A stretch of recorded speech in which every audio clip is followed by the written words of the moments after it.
We believe that Mombasa has a strategic advantage.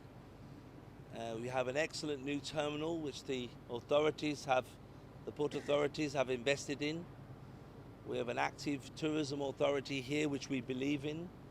There's been a lot of changes to make things more accessible, to get to the airport more quickly from Mombasa, for flights to Masai Mara and other locations for safari.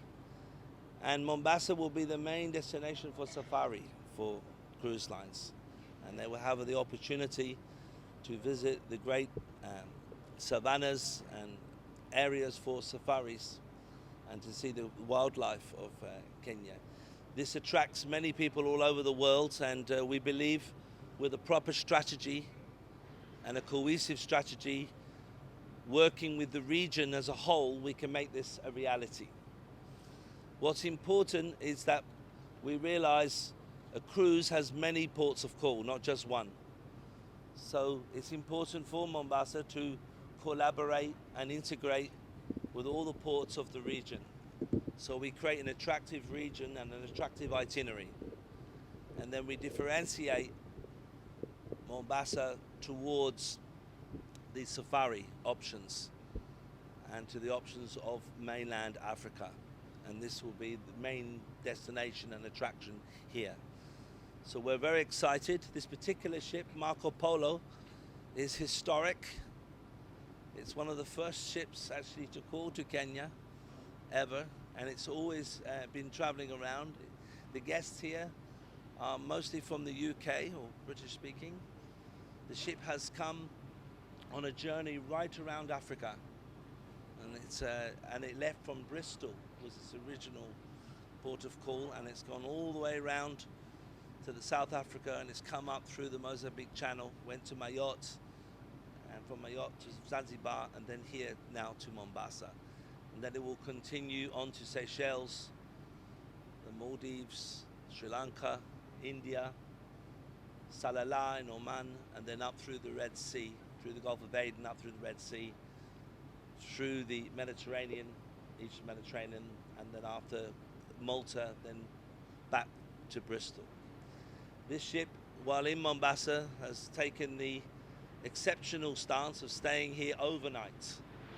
It's not just a day call, it's spending overnight.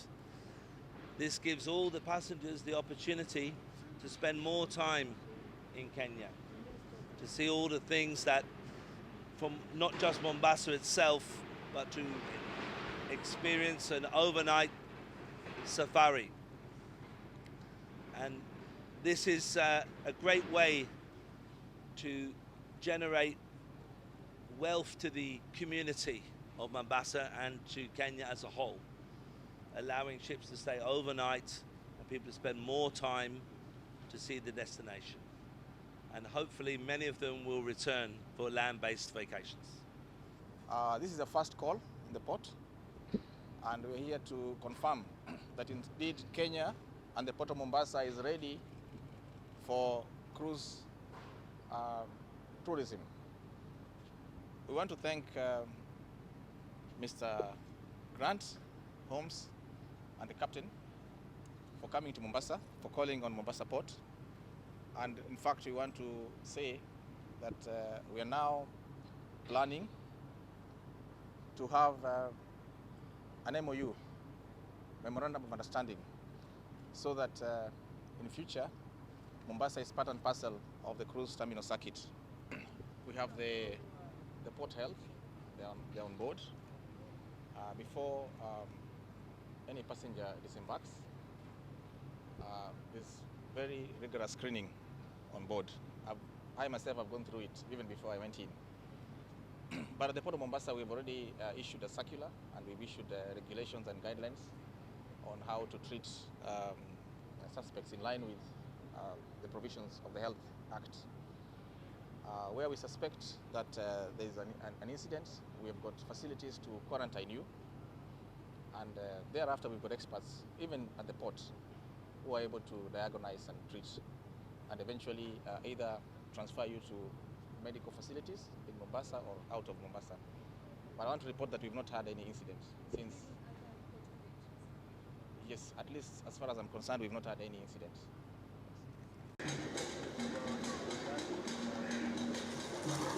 Haya muhimu.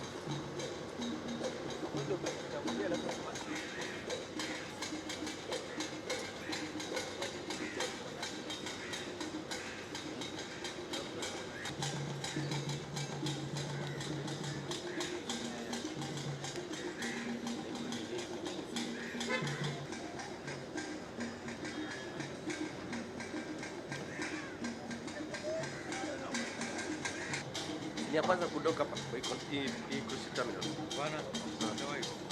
But Ndio kwanza. sio nimepiga pale nimeweka mpaka naandika.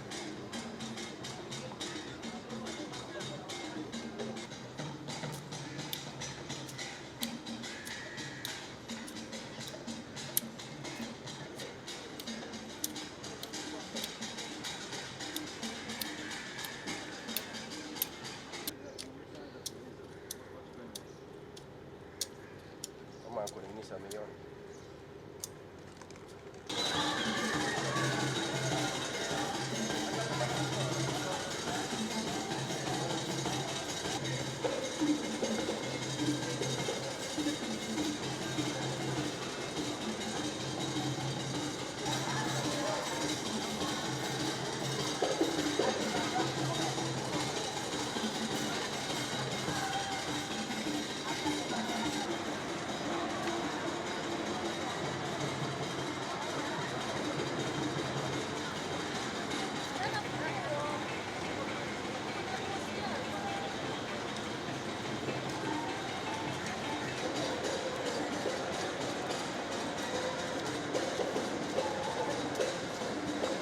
Jambo.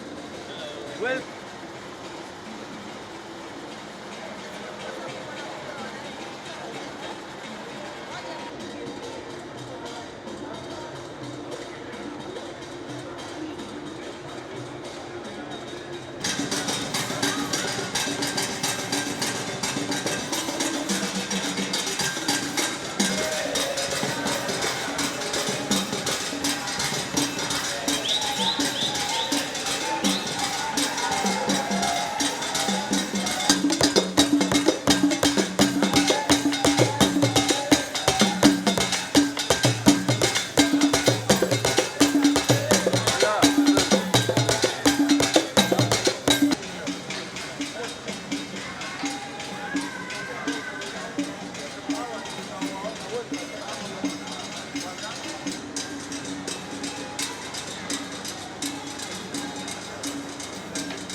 Uyan.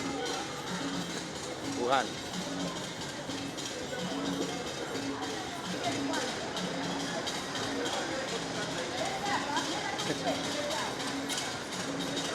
changamka. Changamka hivi. Bado moja. Sasa